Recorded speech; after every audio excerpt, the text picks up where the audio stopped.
Oke, jadi seperti yang kemarin pernah saya bahas di kelas, untuk tingkat 3 berhubung kalian belum dapat ITN, jadi saya daftarin kalian dua di ITN sama di SRE. Di sini materinya banyak, jadi kalian bisa langsung buka aja.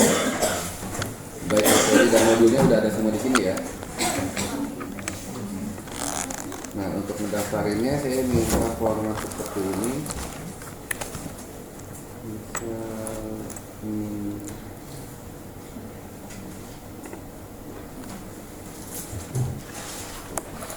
Saya kirim di grup.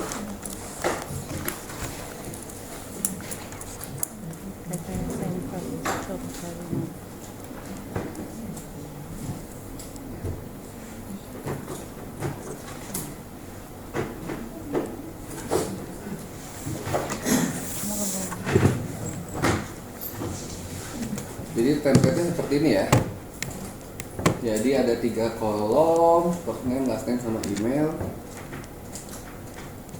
Nah, saya klik ke grup dulu, ya silakan langsung diisi dan langsung bisa saya langsung daftarkan.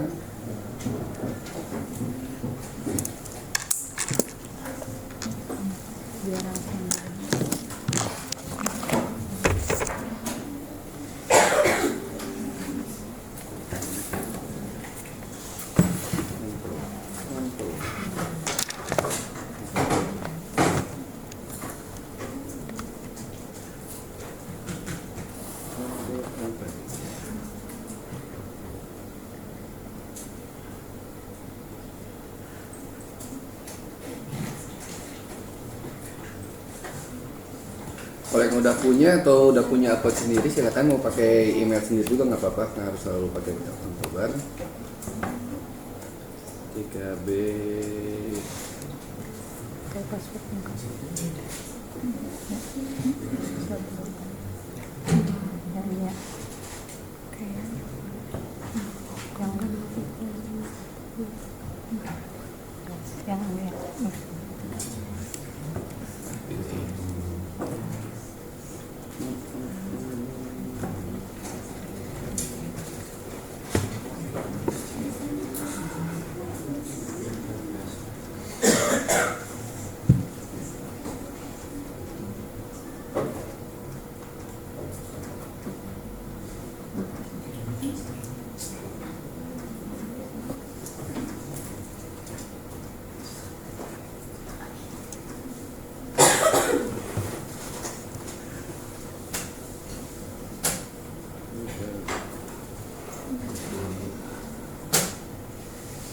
Oke, udah saya share, tapi nanti dibuatnya seperti ini ya. Jadi dibuat dalam 3 kolom. First name, last name, sama email aja cukup.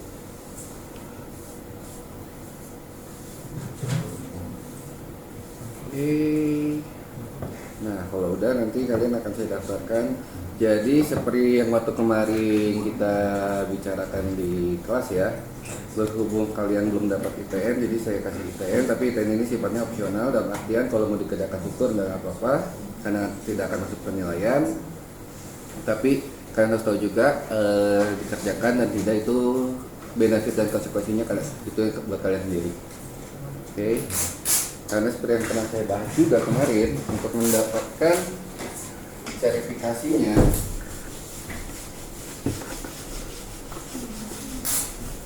saya lupa, saya udah pernah di kelas ini. Jadi untuk PPMA itu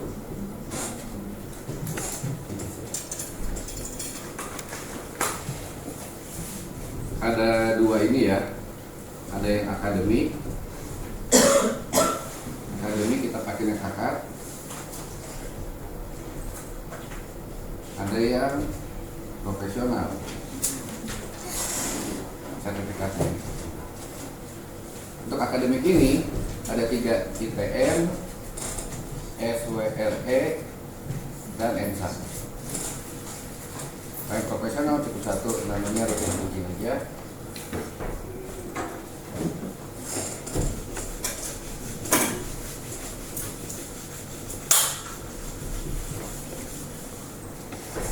Nah, untuk masing-masing ITN, SWRE, ENSA, setiap kalian setelah menyelesaikan satu course, masing-masing course ya, kalian akan mendapatkan namanya certificate completion certificate. Ini sangat lumayan buat fresh graduate completion.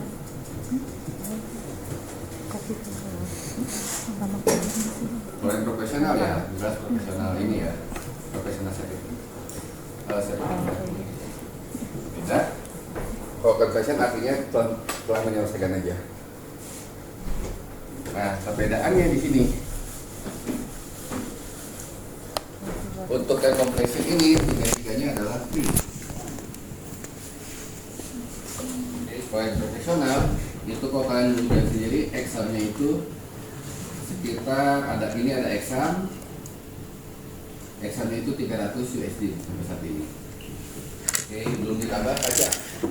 PPN waktu itu 11% jadi 333.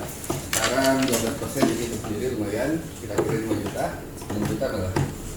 Nah, kalau kalian punya 3 ini, kalian menyelesaikan 3 ini, misalnya completed, kan akan dapat diskon 70% untuk mengambil yang ini. Oke, jadi kalau yang berminat ngambil nanti CNARS sertifikatnya dan di sana $300 itu terlalu banyak, silakan selesaikan ke 3 ini, ITN, SWRE, ENSA. Nah, untuk ITN harusnya di Jakom tahun lalu cuma saya kelewat. Makanya kalau kalian lihat di depan ini untuk yang kelas tingkat 2 baru dikasih ya. Kalau yang tingkat 2 itu diwajibin. Kalau yang tingkat 3 kalian silakan karena benefitnya balik ke kalian sendiri. Tingkat 2 diwajibin karena itu masuk ke penilaian. Kalau tingkat 3 yang sekarang kalian baik 3A 3B itu tidak masuk ke penilaian. Jadi itu gimana kalian mau dikadain syukur nggak juga nggak apa-apa. Yang jelas kalau tingkat 2 nanti kalian bisa dapatkan benefit ini 70% untuk ambil $300. Oke. Nah, rencananya ITN kalian sekarang kerja di ITN SWRE. Nah, untuk ENSA ini nanti rencananya akan di SKPI. SKPI-nya akan ngambil ENSA. Oke. Kalau misalnya ada yang ingin ditanyakan, langsung aja ya. Jadi karena skema ini, jadi saya akan mendaftarkan kalian ke ITN SWRE ini. Karena ya benefitnya buat kalian sendiri. Oke.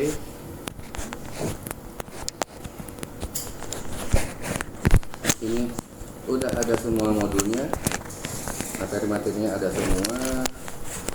Kalau misalnya kita cek di ITM,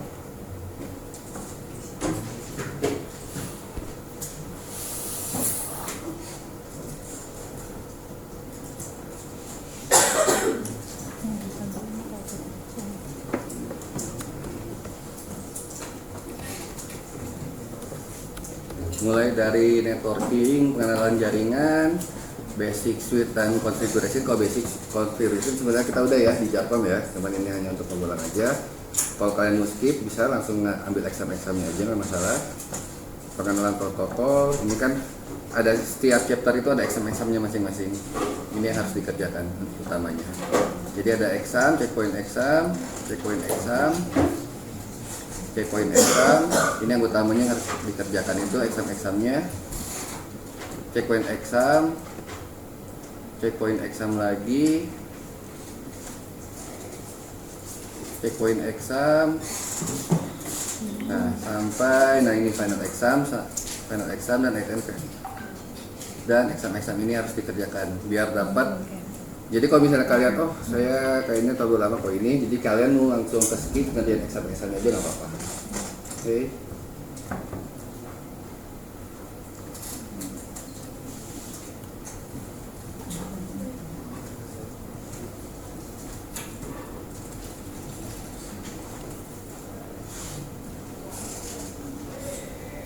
chip.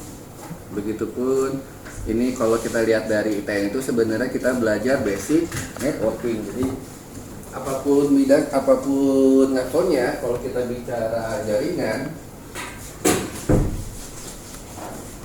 ketika kita bicara jaringan itu kita nggak akan pernah jauh dengan yang namanya OSI layer.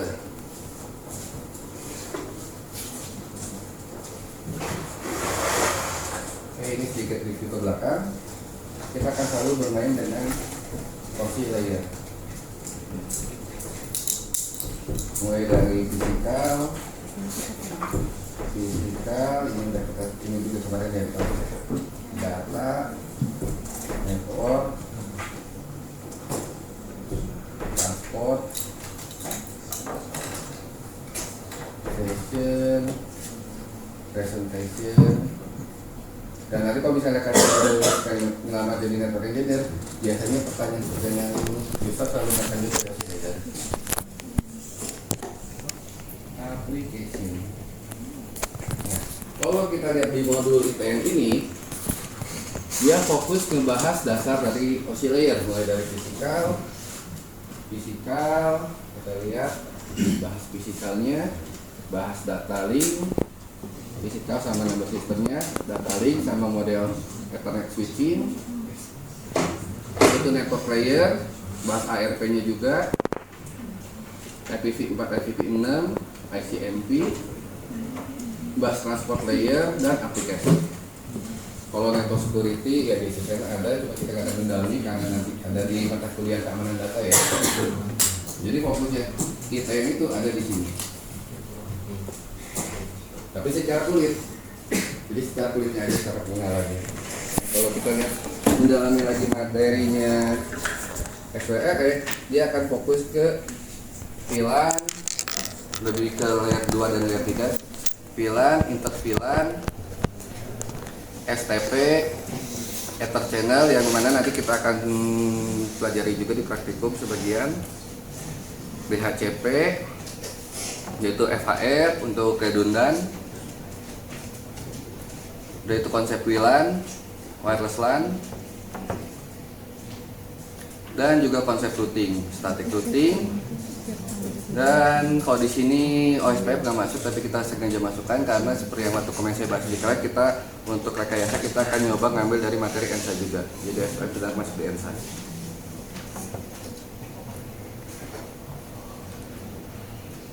Oke, jadi ini salah satu bahan untuk bahan pembelajaran kalian, terutama di teorinya. Nah, sedangkan untuk praktikum, kan kita akan fokus ke praktikum, karena pada dasarnya saya fokusnya di praktikum. Nah, kalau di praktikum, tool yang akan kita gunakan, yang pertama adalah paket tracer. Oke, paket tracer ini kalian kita udah nyoba paket tracer ya tahun lalu. Nah, paket tracer ini hanya untuk mengenalkan kembali, jadi hanya untuk nge-refresh saja. Dan paket tracer kalau misalnya ada yang belum ada, kalian bisa download di ini, pilih ke login NetAcad, legasi. Kalian bisa download di NetAcad-nya, di legasinya.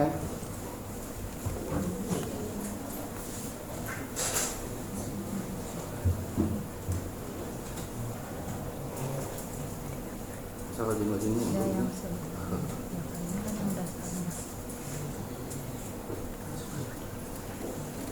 Pilih di resource, ada di download paket tracer. Resource, download paket tracer. Jadi kalian bisa pilih mau pakai Windows silakan, Ubuntu silakan, macOS silakan. Tapi sekali lagi paket tracer hanya digunakan untuk pendahuluan, karena fokus utamanya seperti yang pernah kita bahas kemarin di kelas ya, drive.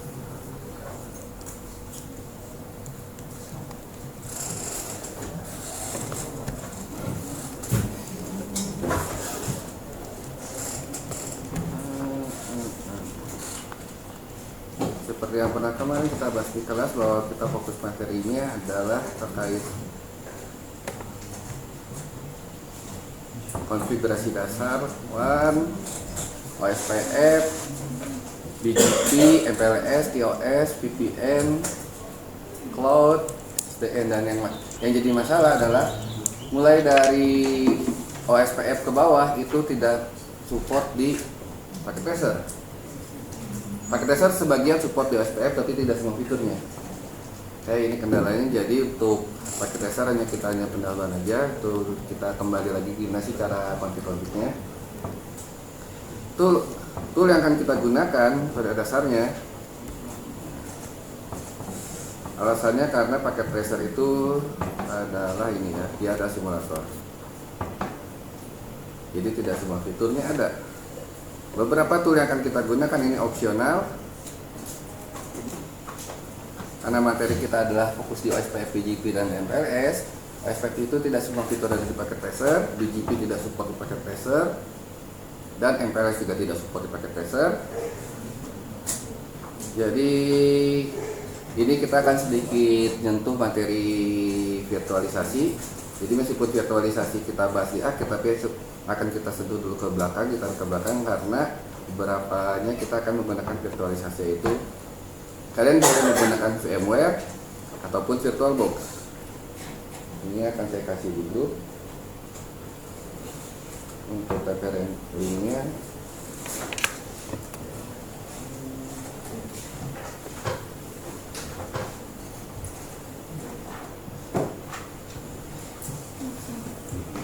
Perbedaannya, VMware ini dia license, artinya kita berbayar.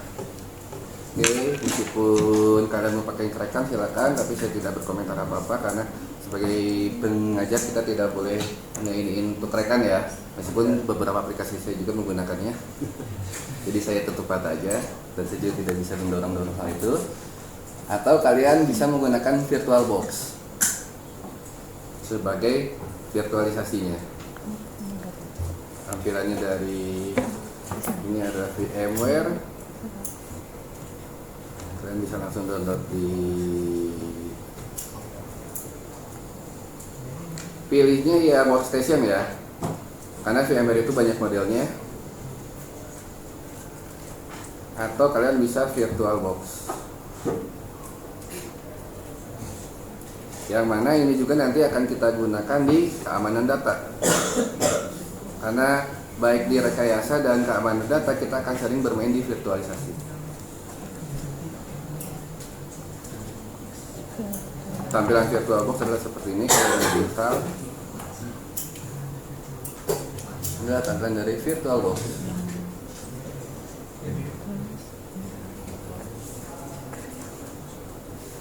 Oke, nanti kita akan demokan masing-masing, akan ditunjukkan.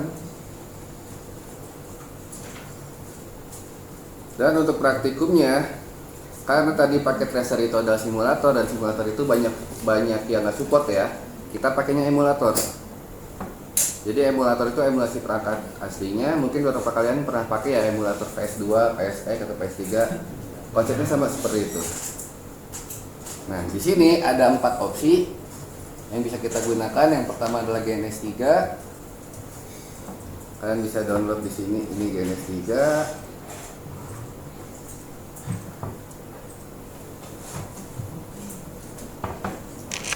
GNS3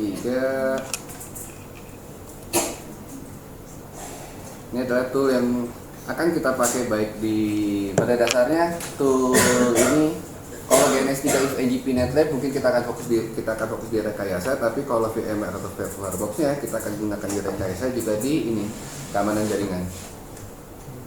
Oke, karena ini salah satu solusi untuk virtualisasi. Kalian bisa download dari sini. Nah, untuk downloadnya GNS3, GNS3 itu free. Kalian mau pakai yang versi Windows silakan, versi Mac silakan, versi Linux silakan. Tinggal download dan install. Cuma harus bikin akun dulu.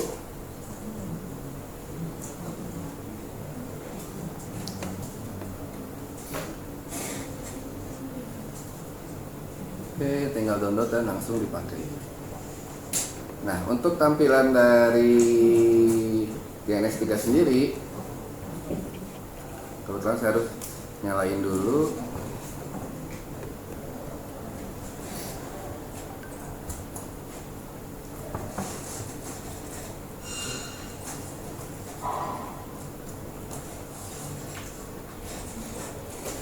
Ini adalah tampilan dari virtualisasi ya.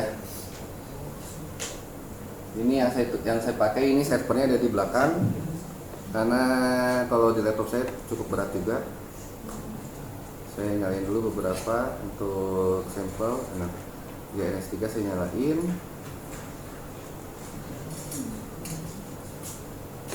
IFNG juga saya nyalain.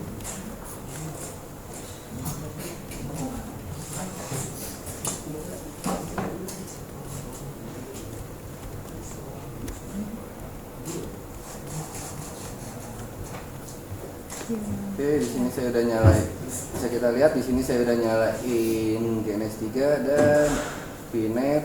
FNG lagi naik. Belum, dia belum mau nyala.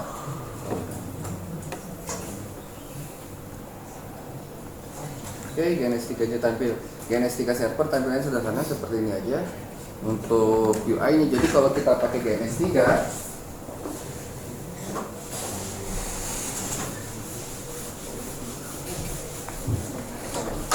tadi ada beberapa tool ya.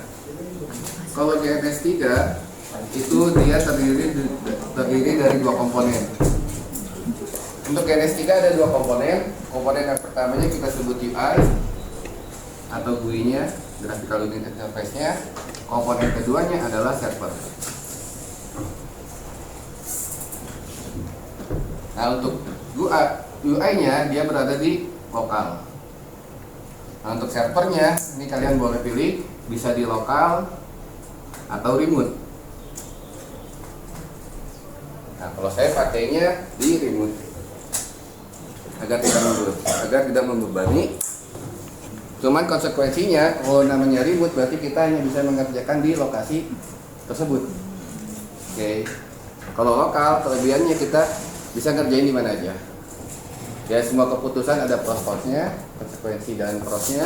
Kalau lokal itu enaknya kita bisa ngerjain di mana aja, nggak enaknya itu membebani laptop. Kecuali kalau kalian laptopnya udah storage-nya tinggi, RAM-nya juga gede, ya nggak masalah. Kalau RAM-nya kecil, saya sarankan remote.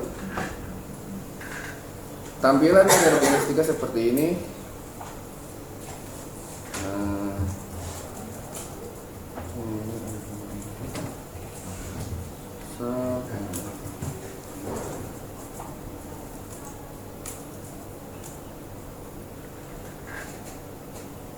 Ini tampilan dari GNS3. Misalnya OSPF. Dan menariknya baik GNS3 ataupun nanti VNet Lab atau IFNG, kita bisa menggunakan vendor apapun, tidak terbatas dengan Cisco. Itu salah satu kelebihan mereka. Kalau pakai tracer kan hanya terbatas perangkat Cisco aja ya. Sedangkan kalau kita sekarang bicara production dunia real kayak Telkomsel, XL dan sebagainya, hampir semua, bahkan semuanya itu udah multi vendor, tidak terbatas di satu vendor. Dan misalnya ini saya nyalain dulu.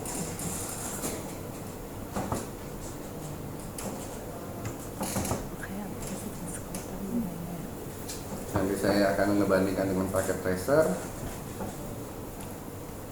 Kenapa saya menyarankannya pakai GNS3 atau IFNG dan emulator ya? Kita bisa lihat perbandingan konfigurasinya. Di sini saya tunjukkan paket tracer.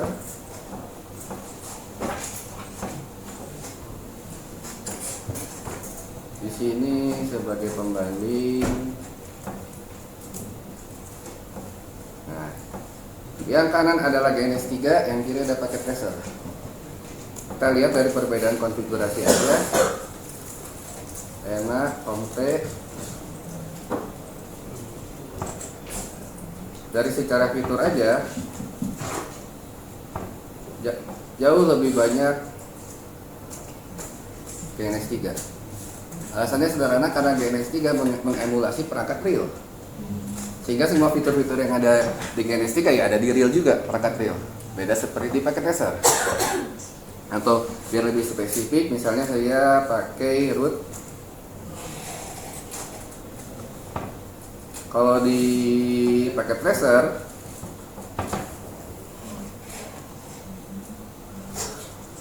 dia hanya terbatas BGP, EGRP, OSPF, dan RIP. Fasilitas ininya, IP routing protokolnya. Kalau di perangkat realnya,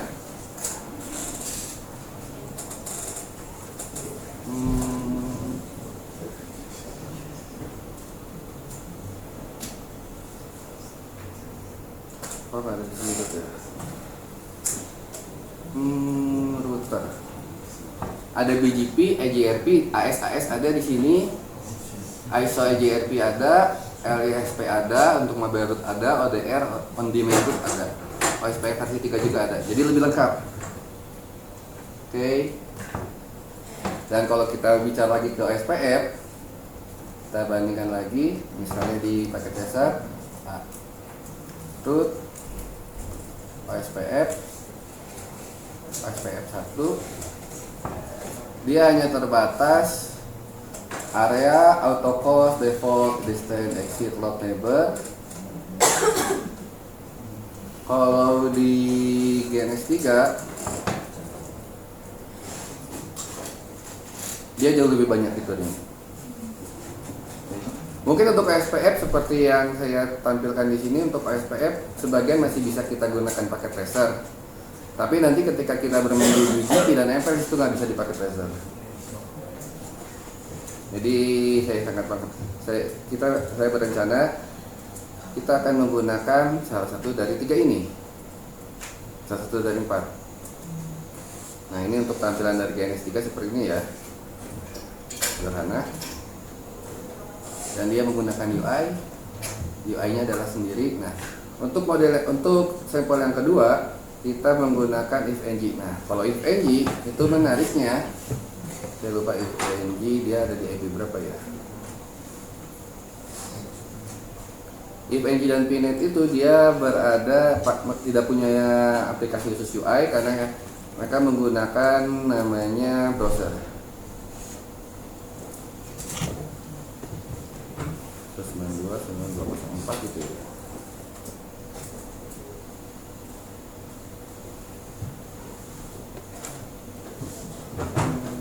Oh ini mah, ini GNS 3 ifng di berapa ya, 20 gitu. Nah, ini tampilan ifng opsi yang kedua. Dan kalau ifng itu dia ifng GUI-nya itu menggunakan browser dan servernya dia remote. Dari lokal. Nanti kata mau dibuat lokal sama kayak GNS 3 kita bisa menggunakan tadi VM. Nanti juga sama VNet Lab itu menggunakan browser juga dan servernya remote.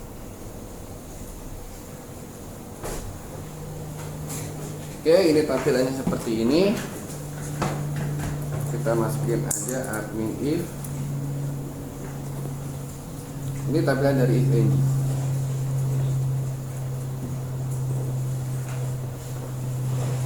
Dan sama seperti GNS 3, kalau GNS 3 kita harus nyari-nyari dulu. Kalau ifng, dia baik ifng maupun ini ya, VNet Lab, nanti kita banyak fiturnya, banyak fitur vendor lain seperti bisa kita pakai ASP10, Thunder, Alien Vault, Android, Apple, Arista.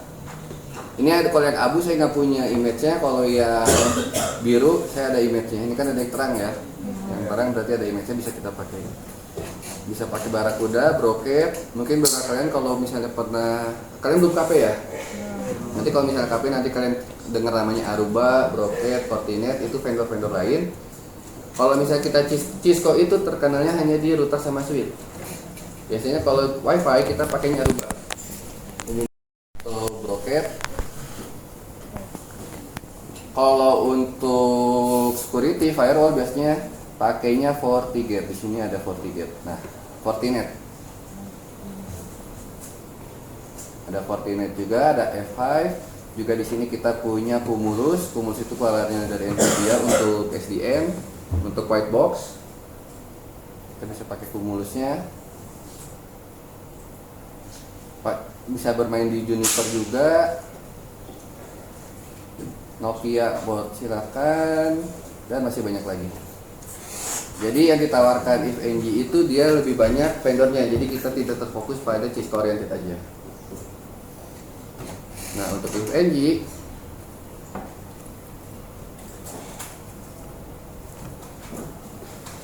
itu ada dua, ada yang community, ada yang license ya. Jadi kalau yang berbayar kalian bisa, mau pakai yang berbayar silakan, mau yang pakai yang community edition yang gratisnya juga dipersilakan. Hanya perbedaannya kalau berbayar, kalau yang profesional ya. Jadi ini ada yang profesional yang berbayar, ada yang community. Perbedaannya kalau yang profesional dia disupport sama IFNG-nya. Kalau yang community ya disupportnya by komunitas. Dan terkhusus untuk IFNG dia hanya support menggunakan VM. Jadi tidak bisa pakai VirtualBox. Dia hanya bisa pakai VM. Pakai VirtualBox saya pernah coba melaksanakan pakai VirtualBox, ada aja yang error.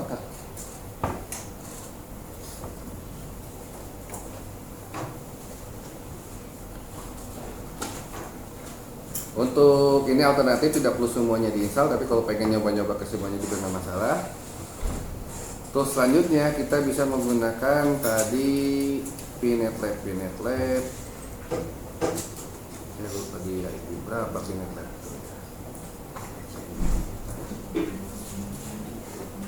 Ini tampilan dari PNetLab. Admin PNetLab. Admin PNetLab.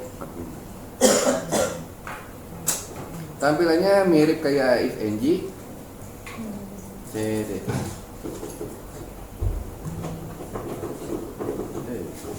Tampilannya mirip kayak IFNG. Ini running rate-nya ada 1 ya.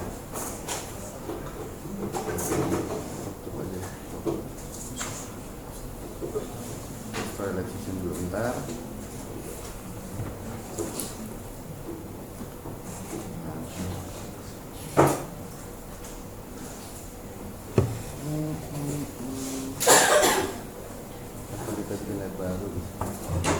Kita bisa bikin tab baru, misalnya tes lagi, nanti bisa dihapus.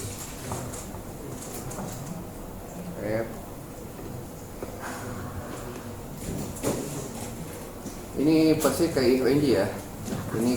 Jadi ini adalah IFNG, ini adalah PNetLab. Di sini juga kita bisa nambah node. Kita mau pakai apa, Cisco. Persis juga ini image-nya. Kebetulan ini image yang saya punya. Kita mau pakai Cisco, bisa langsung download, tarik. Ini kita bisa mau bikin berapa node, ada misalnya 4 node. Langsung kita save.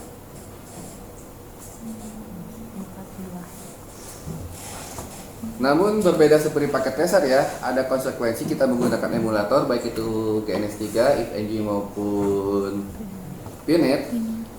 Mereka menggunakan RAM asli kita.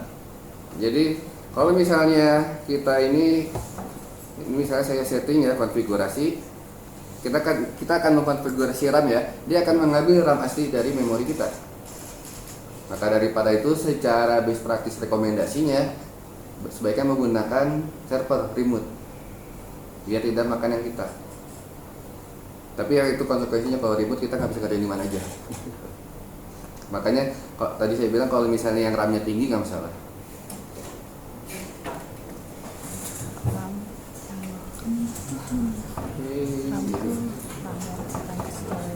Dan kalau secara umur ya, biasa ini tuh pembuatannya yang paling pertama adalah GNS3 dulu, udah itu adiknya adalah IFNG, dan yang paling dulu itu adalah PNetLab yang paling baru.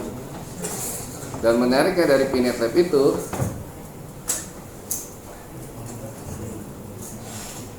kita ada dokumentasi dari PNetLab Store-nya. Di sini kita punya banyak free lab yang bisa langsung kita pakai. Dan yang kemarin seperti yang saya bilang, kita kalau di Cisco kan levelnya itu seperti singgung ya, ada CCNA, bawahnya ada CCNP, dan bawahnya lagi ada CCIE ya. Ini yang paling tinggi. Salah satu lab CCIE itu seperti ini.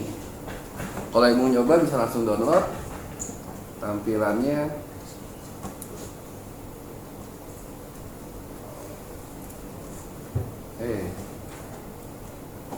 Ini adalah tampilan dari lab CCIE. Kalian benar-benar nggak buat seperti data center.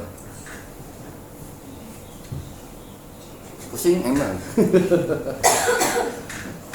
Dan ini adalah kelebihan yang tidak ada di paket tracer. Di GNS3 kita bisa buat seperti ini tapi manual, di FNG kita bisa buat juga tapi manual. Nah kalau Pinet Lab dia udah ada store-nya, jadi tinggal kita download aja.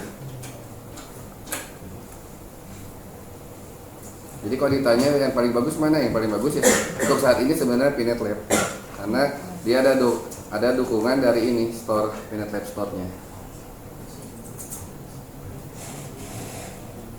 Dan yang lebih baru lagi, yang paling bagus lagi sebenarnya adalah ini Cisco CML.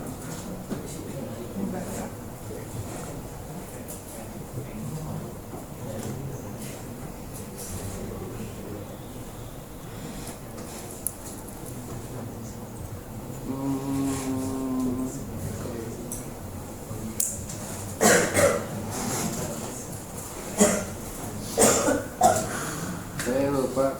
Ini 144 ya.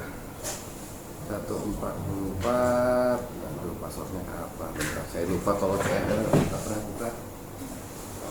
Biasanya yang pakai CML kalau itu.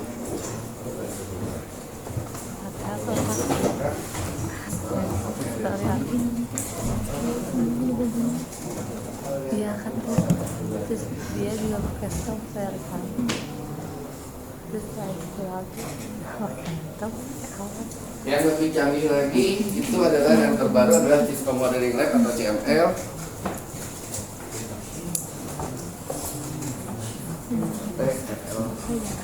Mau kita pulang lagi nanti kalau dipakai baru Dan dia sudah support SDN dan berbagai teknologi fitur terbaru dari Cisco. Hanya kekurangannya karena sudah ada lambangnya Cisco ya, otomatis dia hanya support pakai Cisco. Kedua dia berbayar.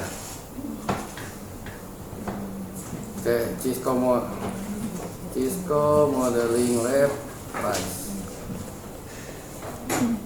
Dan harganya itu 149 atau 150 dolar. Harga aslinya 200. Dan itu pun 200 itu adalah subscribe ya, bukan beli. Per tahun. Cuman kalau dibandingkan IFNG, VNet, GNS3 yang paling canggih dan paling bagus sebenarnya emang ini Cisco Modeling Lab. Dan dia juga disupport sama Cisco-nya langsung. Cuman itu aja dia berbayar. Lumayan 200 dolar per tahun. Tapi dia udah. Dan menariknya kalau Cisco itu kalau misalnya kita di IFNG ataupun GNS3 atau VNet Lab kita harus nyari-nyari dulu ya. Nyari-nyari dulu image-nya. Seperti ini kan gak semua image ada. Ini gak semua image ada yang show and out support. Banyak yang gelap ya. Nah kalau CML itu semuanya udah support, udah ada semua image, jadi kita nggak perlu cari-cari lagi. Ya namanya juga kehidupan ya. Kalau mau jalan singkat pakai duit, kalau nggak ada duit kita harus pakai usaha. Nyari duit juga pakai usaha sih. Ya itulah yang ditawarkannya. Jadi silakan, ini beberapa opsionalnya. Mau pakai GNS3 silakan, IFNG silakan, VNet Lab silakan, Cisco Modeling Language silakan.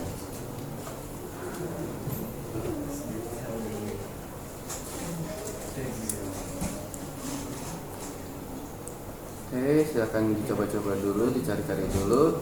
Kalau ada yang mau ditanyakan silakan sebelum kita masuk ke pengenalan VM sama VBox dulu ya.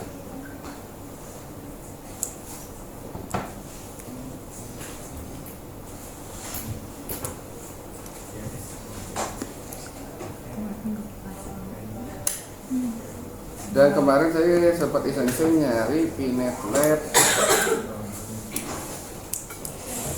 Nah, kalian bisa pakai ini, ada GitHub-nya. Saya nemu juga, meskipun saya belum coba. Kalian pakai Pinet Lab, langsung di sini udah ada pakai iSearch ya. Tadi aja GitHub, Pinet Lab, iSearch.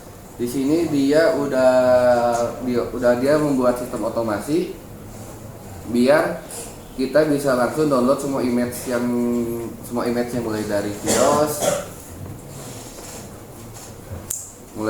Vios, Win, Kali biasanya kita pakai buat ini ya, security, Mikrotik, Fortinet, Nokia, VMX, SQ. Jadi di sini dia udah support untuk semuanya. Keren juga sih yang bikin ini, ingat dia.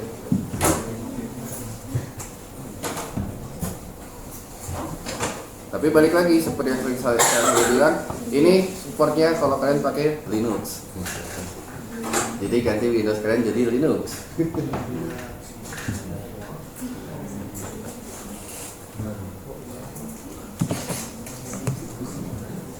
Pokoknya yang base community seperti ini umumnya hampir semuanya pakai Linux semua.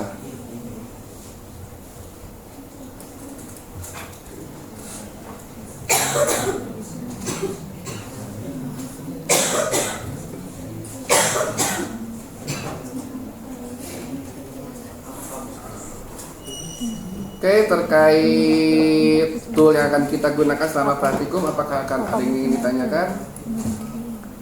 Oh iya. Saya sebenarnya ada alternatif lain karena melihat dari yang pengalaman angkatan sebelumnya,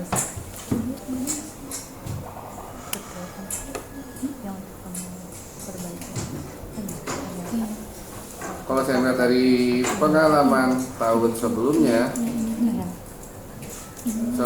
selalu ada kendala dalam environment atau environment baik itu GNS3 atau IFNG dan sebagainya. Kendala dalam artian di sini adalah hardware yang tidak support. Oke, dan saya juga tidak etis kalau menurut kalian beli hardware yang baru. Itu gimana kalian?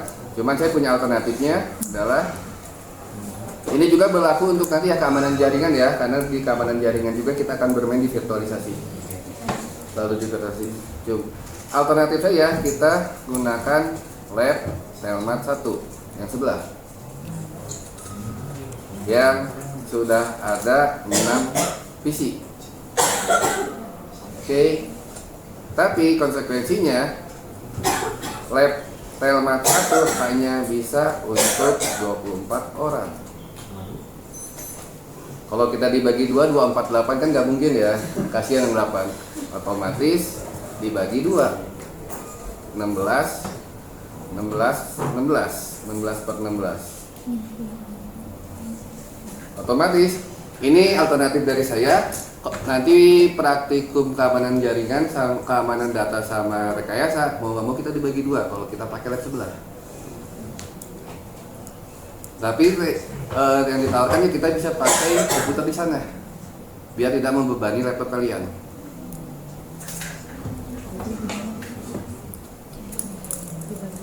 Tapi kalau saya ini berikan ke kalian, tapi kalau kalian memaksakan, oh Pak kita pengen disatuin aja, ya berarti konsekuensinya untuk yang laptopnya nggak kuat harus bertahan.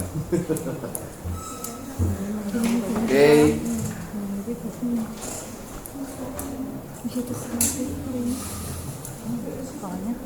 Jadi ada 2 opsi, saya kembalikan ke kalian.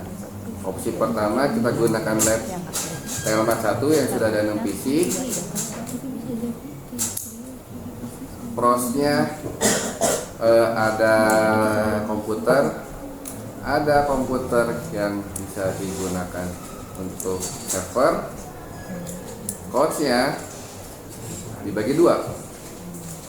Oke, opsi 2-nya kita tetap di lab Cisco.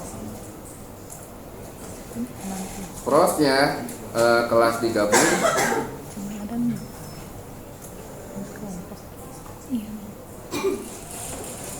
Dibagi 2 gitu. dipisah dibagi 2. Kelas digabung, konsekuensinya mahasiswa yang hardware tidak support akan mengalami kendala.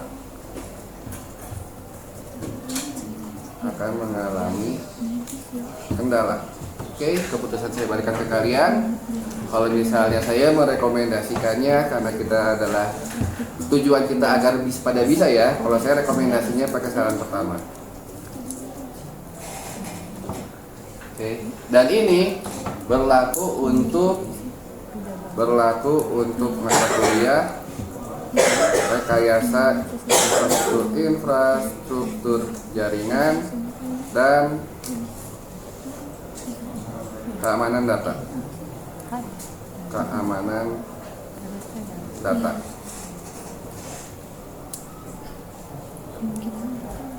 Meskipun ya beberapa mahasiswa dari angkatan-angkatan sebelumnya sampai sekarang saya perhatikan tidak jarang yang laptopnya lebih canggih dari laptop korban, dari komputer korban.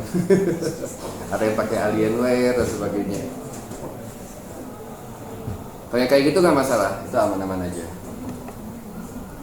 Jadi konsekuensinya baik rekayasa maupun keamanan kita ya akan dibagi 2 mau nggak mau.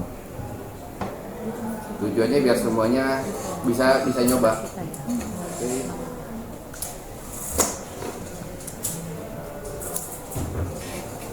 Oke, sampai sini kalau ada yang ditanyakan silahkan, karena sebagai pendahuluan kita nggak akan perlu lama-lama.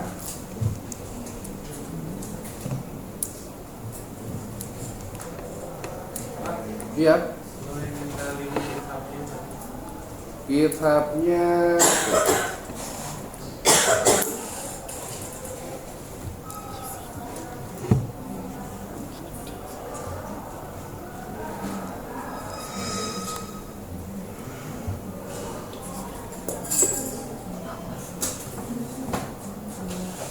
oke. Bukan. Ya. Tadi jangan lupa dikirim ya yang sampel.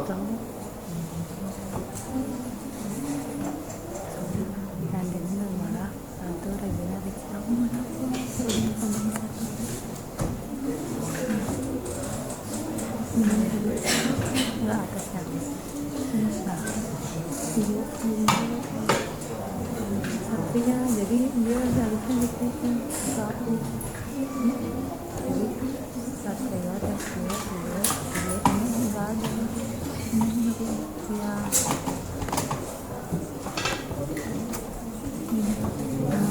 Aku di atas 21 ya.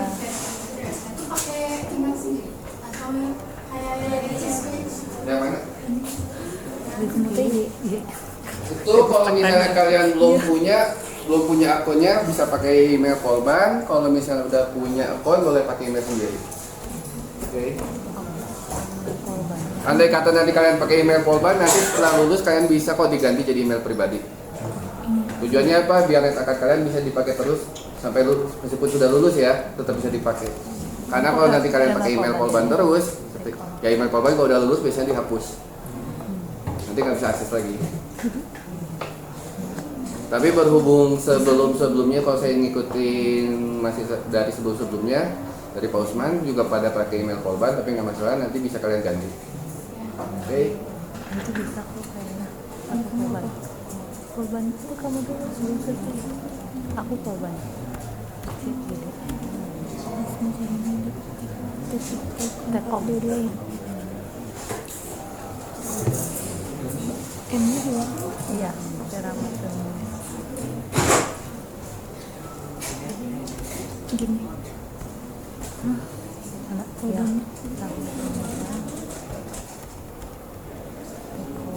Titik ya. Thank you, Amin.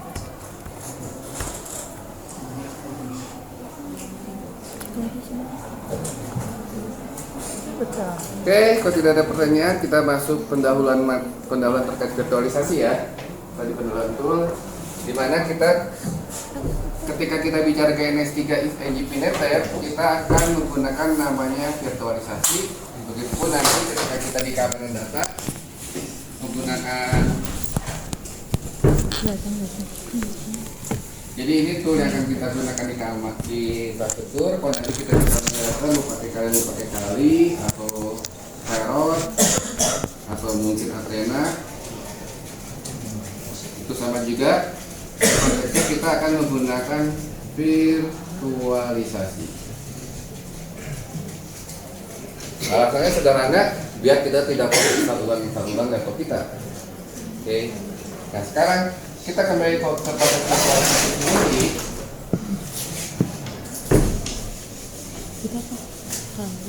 Dan menariknya konsep virtualisasi ini semuanya tren sekarang itu hampir semua bidang itu teknologi, industri, provider semuanya pakai virtualisasi. Karena benefitnya sangat banyak sekali.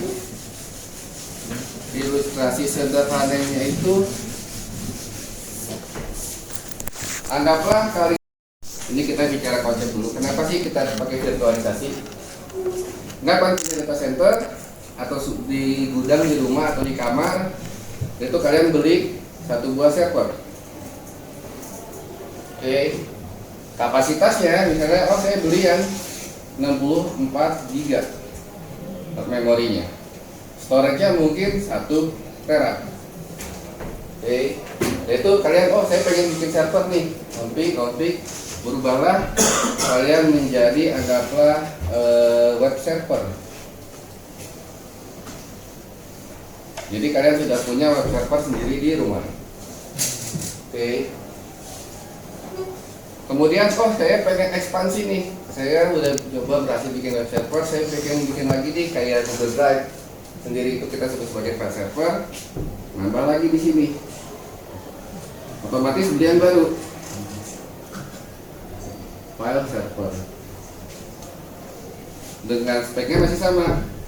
64 GB dan 1 tera, dan harganya lumayan. Anggaplah satu server ini kita beli 1000 USD. Server apaan 1000 USD, mahal kali.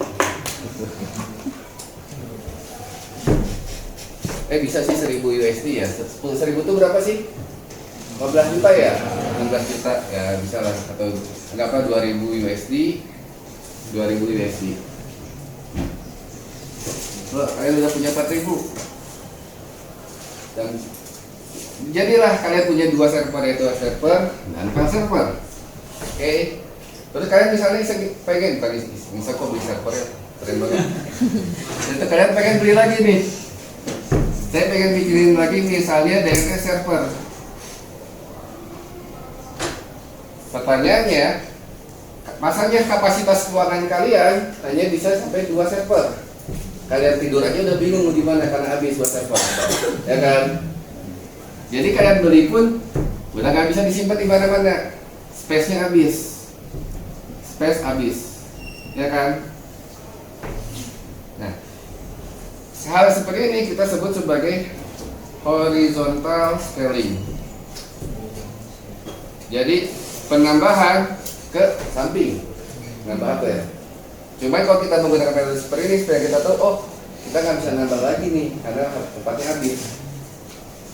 Maka daripada itu muncullah konsep virtualisasi. Dimana dengan konsep virtualisasi ini dengan ruangan yang sama, kita cukup satu buah hardware dengan harga dengan 64 GB, 1 tera dengan $2000, kita bisa membagi dia sebagai web, sebagai file server, dan sebagai DNS. Jadi bisa banyak service atau banyak OS dalam satu perangkat. Ini yang kita sebut sebagai vertical scaling.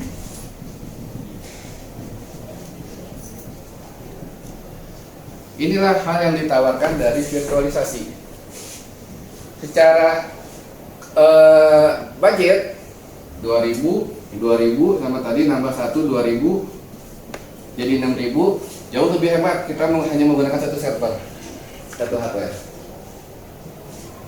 Jadi bisa mereduksi space. Kedua, kenapa virtualisasi itu menarik?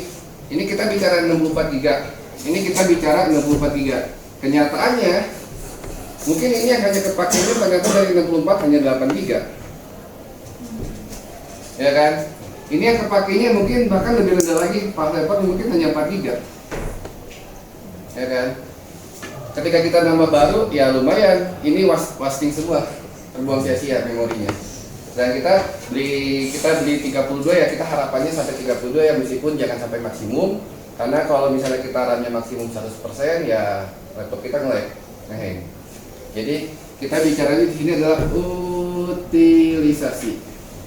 Utilisasi mungkin kita utilisasinya sampai 90%. Nah, dengan konsep virtualisasi kita bisa menambahkan, oh ini ternyata cuma 8 GB, ini kepakainya 4 GB, mungkin DNS cuma kepakai 8 GB.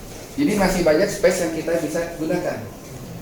Itulah hal yang ditawarkan virtualisasi, itu utilisasinya. Secara singkat, itulah yang disebut sebagai virtualisasi. Dan seperti contoh yang bisa kalian lihat di depan, ini adalah contoh dari VM. Dalam satu perangkat keras, ini Xi itu salah satu platformnya. Di sini saya bisa terdapat beberapa servis mesin. Ada GNS3, ada PNet, ScriptNG, Windows Desktop ada, Metasploit, Matrix, Ubuntu, Cisco.cml ada. Jadi dalam satu device, satu hardware kita bisa punya banyak OS, bisa punya banyak servis. Inilah menariknya dari virtualisasi.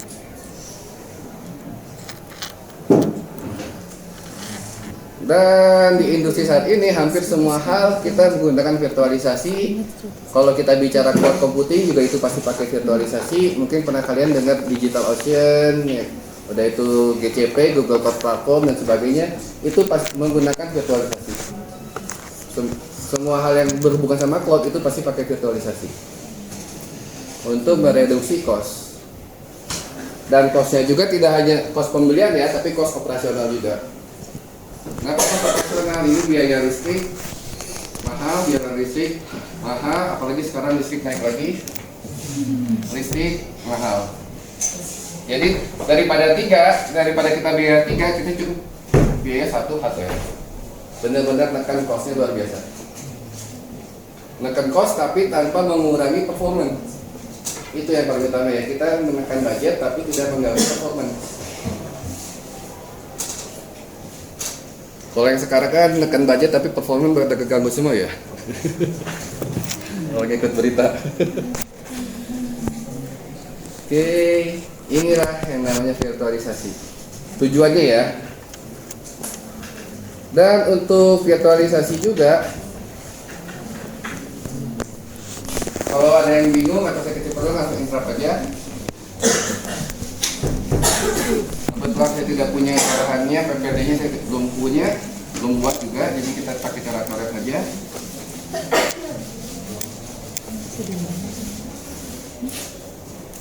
Dan untuk virtualisasi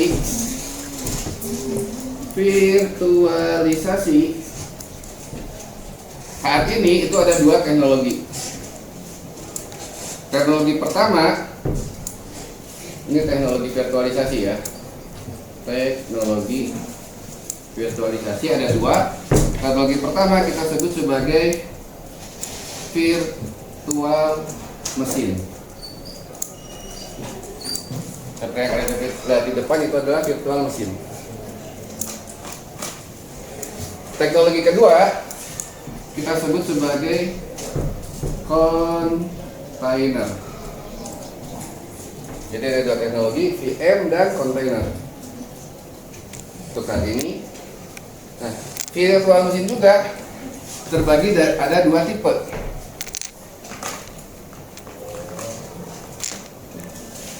Ada 2 tipe.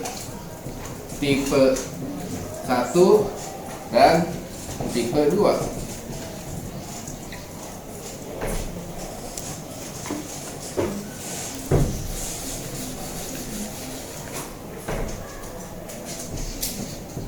Tipe 1 dan tipe 2. Perbedaan mendasar dari tipe 1 dan tipe 2 itu adalah sebagai berikut. Ilustrasinya di sini saya udah gambar juga sampel. High level lah, hypervisor. Bukan.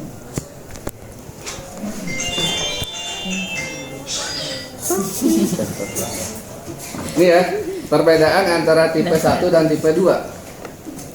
Jadi kalau kita bicara tipe 1 itu dari perangkat hardware dia langsung ke hypervisor. Jadi ini sedikit mundur ke belakang. Kalau virtual mesin kita teknologinya menggunakan hypervisor atau ada yang disebut juga sebagai Hyper-V.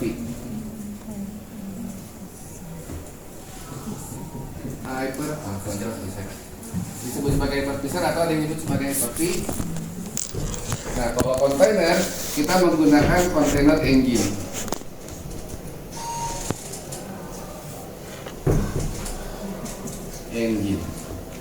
Jadi virtual mesin kita menggunakan namanya hypervisor. Kalau kontainer kita menggunakan namanya container engine. Nah, untuk tipe 1 dan tipe 2 kalau kita perhatikan, tipe 1 dari perangkat hardware langsung masuk ke hypervisor, langsung masuk instalasi virtual mesinnya. Ini yang disebut sebagai virtual mesin. Ini virtual mesin, ini virtual mesin, ini virtual mesin, ini virtual mesin. Atau tampilan realnya seperti ini yang disebut sebagai virtual mesin. Tadi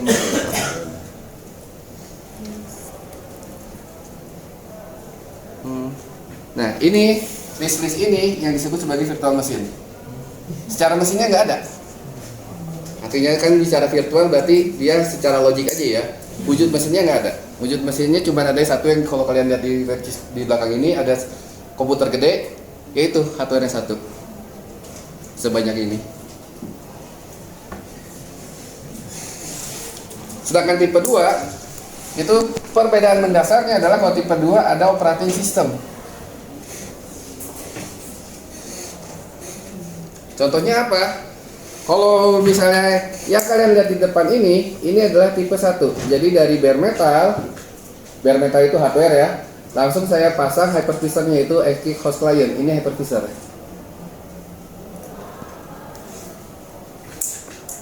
Langsung ke VM-nya.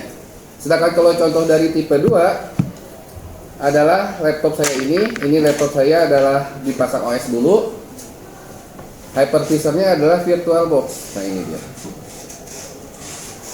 Ini contoh dari tipe 2. Jadi di sini misalkan saya mau install misalnya new Ubuntu, nanti kita juga belajar cara instalasi. Next.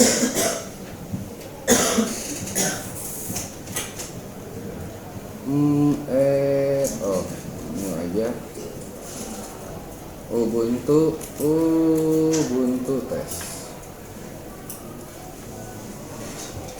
ISO image-nya pakai ini, next. Oke. Samain semua. Oh, nggak bisa di next ya. Yes, edition.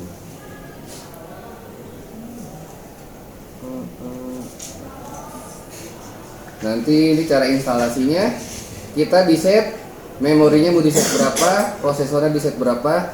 Jangan melebihi kapasitas kita. Misalnya ini karena memori saya 8 GB, jangan dipulin 8 GB ya, nanti hostnya nggak punya. Jadi kalau tipe 2 ini operating system ini dia sebagai host OS-nya. Jadi kayak saya pakai Ubuntu atau nanti kalian pakai Windows, itu adalah host OS-nya. Jadi jangan dihabisin karena itu butuh buat host. Misalnya saya set di 4 GB aja.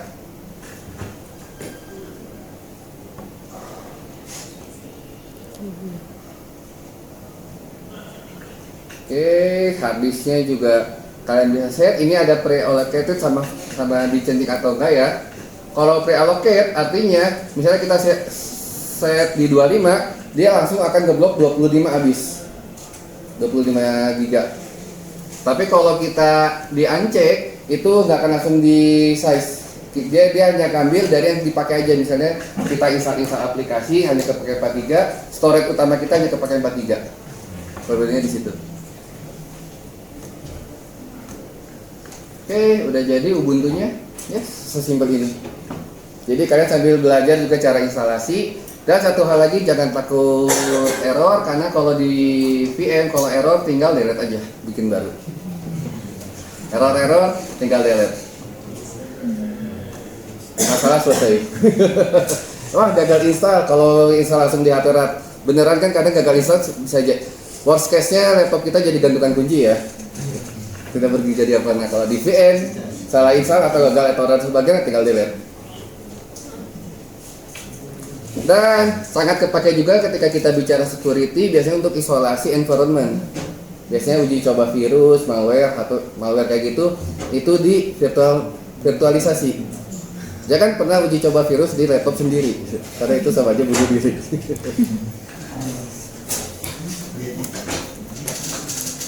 Kayak ini perbedaan mendasarnya. Dan penggunaannya umumnya untuk tipe 1 ini biasanya digunakan di data center. Karena data center kita tidak butuh host. Sedangkan tipe 2 ini umumnya penggunaannya di user. Seperti kita user, kita biasanya pakai tipe 2. Contohnya tipe 2 ini adalah VMware Workstation. Ada VMware Workstation, ada VirtualBox dari Oracle, ada KVM, dan masih banyak lagi. Sedangkan contoh tipe 1, ini yang di depan ASCII. Ini adalah contoh dari tipe 1. VMware dari VMware juga, dia pakai XC. Jadi jangan salah install ketika kalian nyoba pasang VM di laptop kalian, gunakan yang tipe 2. Karena kalau pakai tipe 1 berarti kalian harus install ulang OS kalian. Tapi kalau pakai tipe 1 juga nggak apa-apa, paling kalau kalian mau ngerjain Windows, harus buka dulu Windowsnya seperti ini, dinyalain dulu. Windows saya mau dijain ini, saya matiin dulu biar nggak terlalu berat. Kalau udah nggak dipakai, saya tutup aja. Ini S3 nggak apa-apa, pinin saya matiin lagi. Shutdown aja. Udah, cara pakainya gampang, cuma shutdown, upload, shutdown. Tinggal kita nyalain. Windowsnya nyala. Oke, saya punya laptop Windows.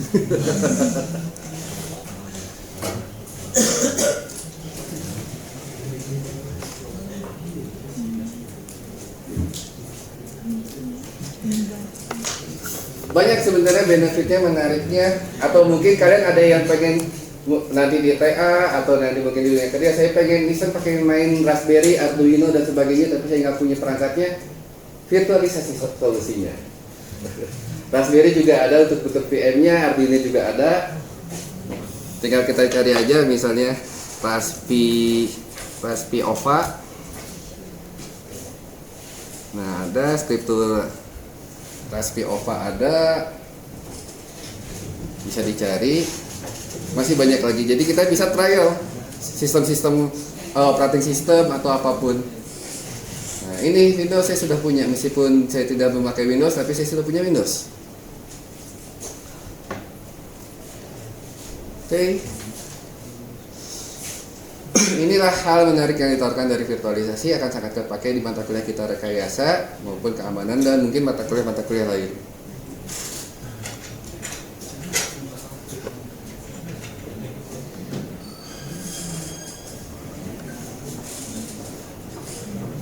Oke, ini adalah tipe 1 dan selanjutnya kita bicara kontainer.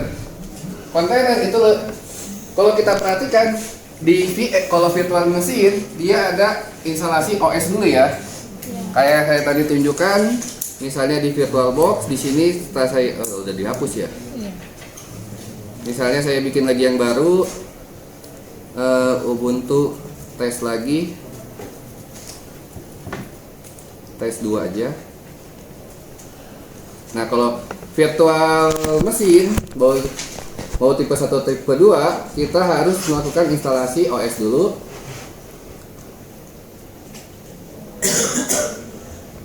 Ini start. Tadi mana? Udah keluar dulu. Ini kita akan lakukan instalasi dulu. Dan ini OS biasa itu kalian mau Ubuntu, Debian atau Windows, ya semuanya mulai dari instalasi OS. Karena secara arsitekturnya untuk virtual mesin kita harus pada level OS dulu. Oke. Nah, sedangkan untuk kontainer itu menariknya kita tidak perlu pada level OS. Mana ya kontainer? Nah, ini perbedaan mendasar kontainer. Yang kiri adalah virtual mesin, yang kanan adalah kontainer. Menarik kan kalau kontainer kita tidak, kalau di VM kita butuh instalasi OS, ya kan? Kalau kontainer kita tidak butuh. Jadi dari Docker Engine langsung ke binary-nya. Nah, kontainer yang paling banyak digunakan, banyak sih sebenarnya, tapi yang paling umum digunakan ada dua. Ada yang menggunakan Docker, seperti contoh ilustrasi di depan, dia menggunakan Docker Engine. Ada yang menggunakan Kubernetes. Paling banyak dipakai Docker atau Kubernetes. Dan dari arsitekturnya aja sudah kita lihat perbedaan mendasar. Kalau di Docker dia tidak butuh instalasi OS. Cara pakainya juga sederhana. Kalau kebetulan saya pakainya Docker, ini kok sambil install saya coba. Nah, ini saya matiin aja dulu, jadi berat soalnya.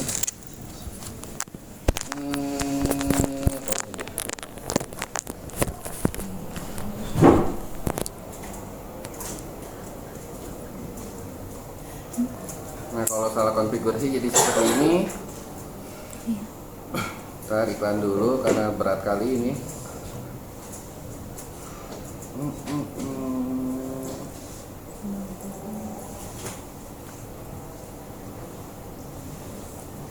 Pause, oke. Power off.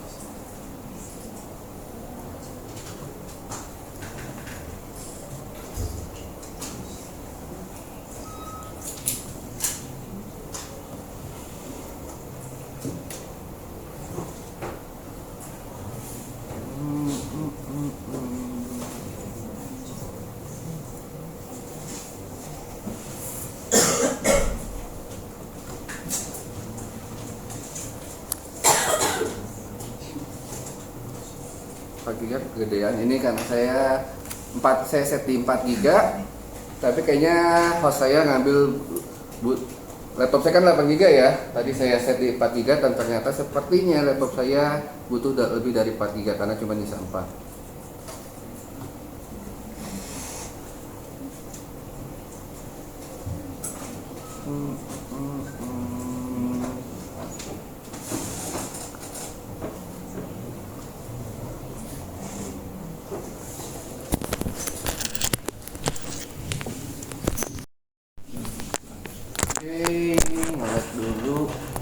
Kalian bisa buka-buka di tempat kalian Docker sama Kubernetes sambil nunggu.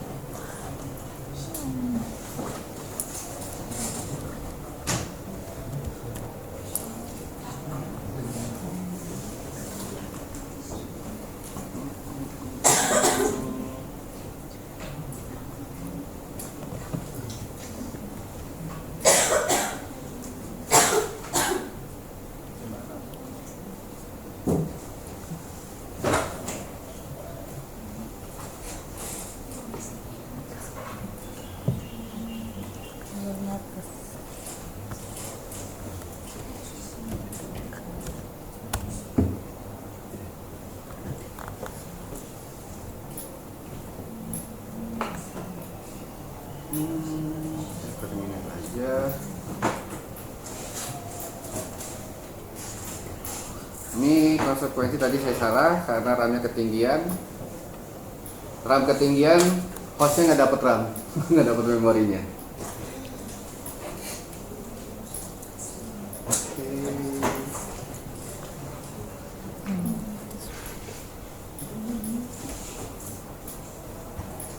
jadi saya kalau malah buka ini salah. Malah buka di box. Jadi hati-hati ketika kita bermain sama ini. Sebenarnya nggak ada konsekuensi berat, cuman tadi doang. Set memorinya jangan terlalu tinggi, karena itu akan membebani host kalian sendiri.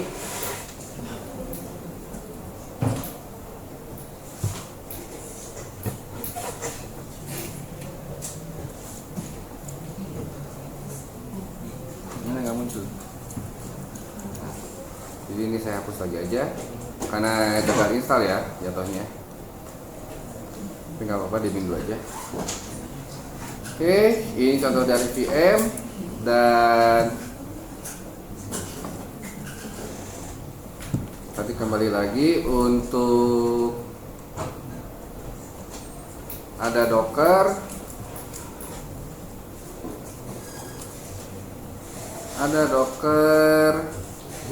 dan juga Kubernetes. Ini yang paling banyak dipakai, Docker dan Kubernetes. Dua-duanya sama-sama kontainer. 8. Dan kalau karena Docker itu seperti misalnya tadi kita tidak butuh OS, tampilan sederhananya. Benarkah Docker itu kalau misalnya kalian install di Windows, pasti kalian akan diminta install Oracle VirtualBox. Jadi si Dockernya diinstal di VirtualBox. Ujung-ujungnya virtualisasi, kasih virtual baru muncul Docker. Kalau pakai Linux, mau Ubuntu atau Debian, ini saya coba tampilan yang terang aja. Docker itu sederhana hanya seperti ini, Docker image ls misalnya. Ini contohnya. Udah gini doang. Ini adalah sedikit perbedaan menariknya kalau kita menggunakan virtual machine.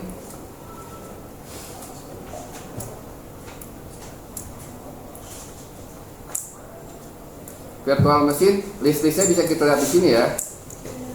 List mesin atau list mesinnya seperti ini.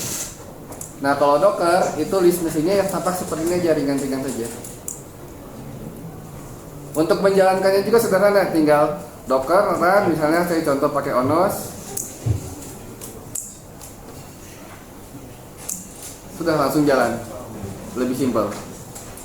Jauh lebih simpel dan lebih ringan. Ini Dockernya udah jalan. Nanti biasanya aksesnya tergantung si aplikasinya itu. Kalau saya si Onos ini diaksesnya by IP address. Jadi saya coba buka di IP address nomor enggak? Nah ini IP address sudah muncul 77.02. Nah inilah Dockernya. Nggak perlu install, nggak perlu apa-apa.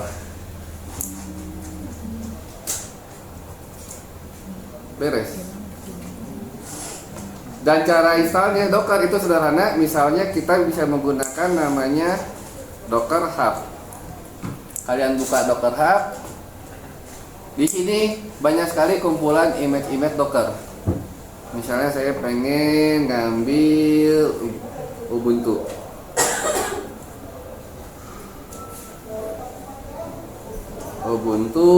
Banyak lagi nih, ada mau ngambil database-nya aja, ngambil machine learning, silakan mau ngambil misalnya HTML atau web server atau Nginx ya biasanya ya, Nginx.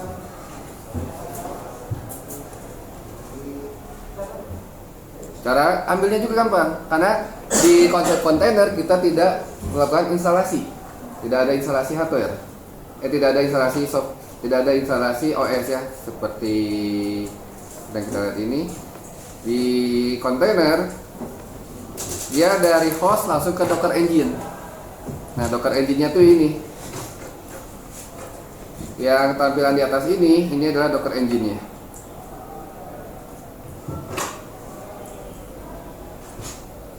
Misalnya saya matiin dulu, saya tidak mau beresiko ngebuka semuanya, pusing nge-lag lagi.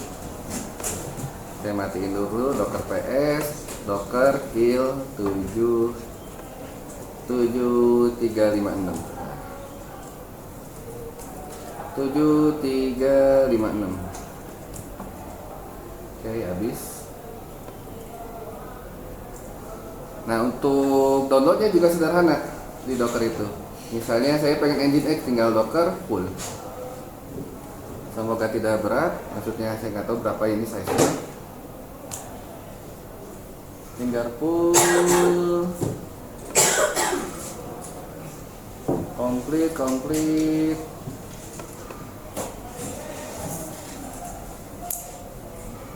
Dan di kali Linux juga untuk di security kita bisa menggunakan Docker juga. Kalau nggak salah di sini ada kali kan kali Linux.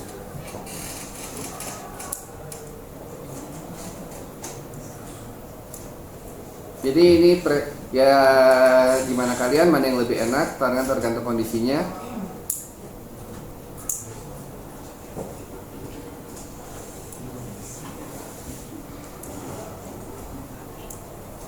Oke, beres. Kita email. Nginx sudah ada. Sangat mudah ngepullnya. Sebelumnya nggak ada, karena udah ada. Runningnya ya kita coba lihat di dokumentasinya gimana cara runningnya. Kalau nggak ada kita pakai cara normal. Kita lihat di sini cara runningnya. Nah, ini ada hosting simple static. Coba kita running.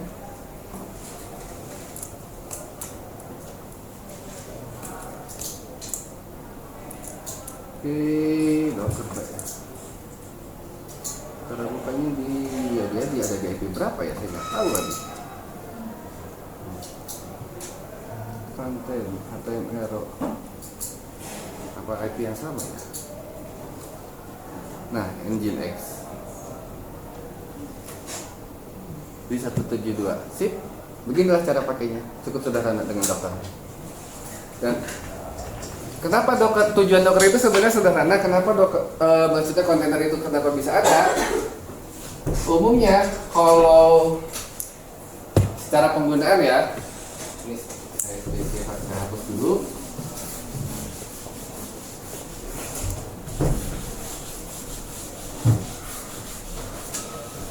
Secara penggunaannya, kalau kita bicara VMware itu umumnya digunakan di data center.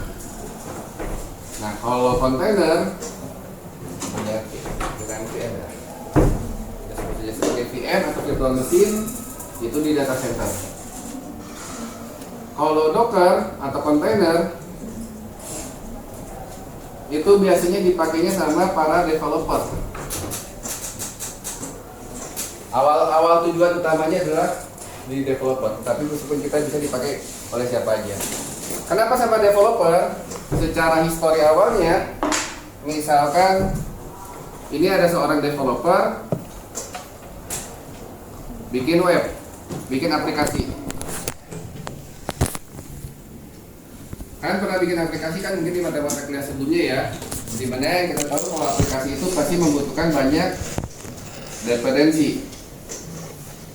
Betul kan? Mau itu library-nya banyak kan? Ada library A, lib A, lib B dan sebagainya. Dan mungkin dia di sini dia menggunakannya Mac. Nah, ketika aplikasinya jadi, kita sebut sebagai software, dikirimlah ke klien. Klien ngebuka. Ternyata si klien itu dia misalkan menggunakan Windows. Ketika dijalankan banyak error. Dan error yang paling sering muncul adalah error dependency. Dependency not found. Bisa not found atau mungkin versinya berbeda. Kayak Python sendiri kan kalau kita menggunakan Python 2 sama Python 3 udah jelas berbeda sini ya. Nah, inilah yang terjadi kenapa inilah yang umumnya sebelum adanya namanya kontainer, hal ini sering sekali terjadi. Dari developer udah bikin panjang lebar, pas dikirim ke klien nggak cocok. Nggak cocok dalam artian error, dependensinya salah atau beda versi dan sebagainya. Nah, untuk mitigasi hal tersebut, si software ini dibuat dulu sebagai kontainer. Sehingga dalam kontainer itu dibuat di dalam sebagai kontainer. Nah, di dalam kontainer ini dia udah ada si software beserta dependensi-dependensinya, dependensi lainnya, lib lainnya, yang dimana kontainer ini barulah dipakai sama si klien. Contohnya seperti tadi, saya di sini di klien saya tinggal langsung running aja tanpa harus install lagi dependensi, langsung jalan. Klien senang, masuklah dolar ke developer. Jadi inilah sebenarnya jadi kalau kalian melihat JobStreet, JobDB, lowongan kerja dan sebagainya hubungannya sama developer, pasti nggak akan jauh membutuhkan kemampuan ini kontainer, mau pakai Kubernetes atau Docker dan sebagainya. Oke, jadi ini tujuan awal dari Docker. Oke, itulah pendahuluan dari saya, pendahuluan singkat terkait praktikum kita. Kita akan menggunakan apa ajanya.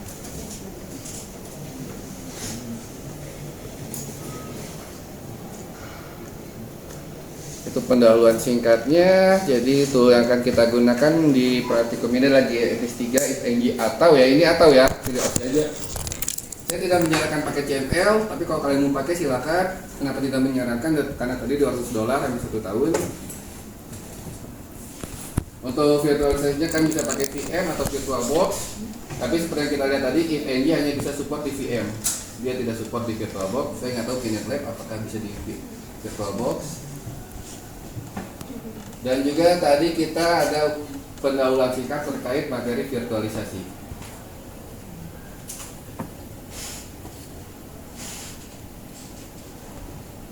Mau pakai VM silakan, pakai VirtualBox seperti di depan ini silakan. Ini kalau udah kagak pakai saya hapus aja karena makan storage.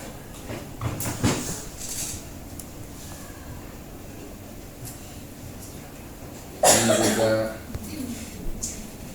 terlalu banyak image juga saya ngabisin. Yang ini saya hapus aja. Saya dulu.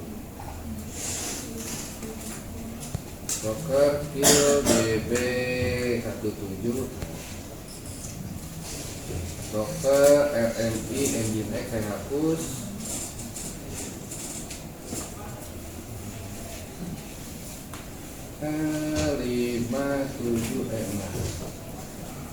Config enable masih hot masih jalan ya.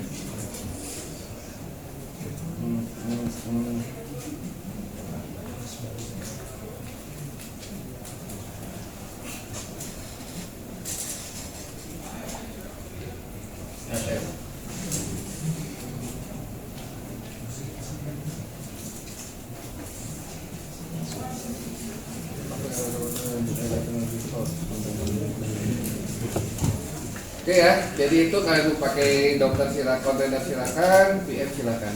Sampai sini ada yang mau ditanyakan? Sebagai pendahuluan untuk teorinya, saya nggak tahu apakah teorinya sama Pak Utomo ya? Sama saya ya? Oke, teorinya kita akan lanjut bahas terkait. Jadi untuk minggu depan,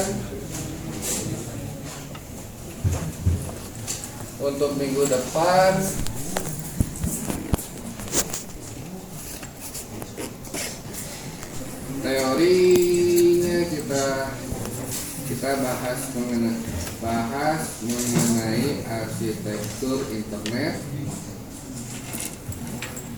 dan praktiknya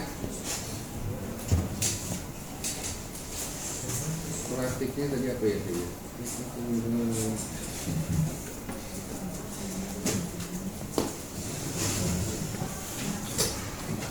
Untuk praktiknya kita akan langsung masuk konfigurasi OSPF. Pengenalan konfigurasi OSPF dengan kondisinya Kalau berjalan lancar kita gunakan GTS 3, IntelliJ atau VNet Lab. Kalau misalnya tidak berjalan, maka kita kembali ke paket tracer.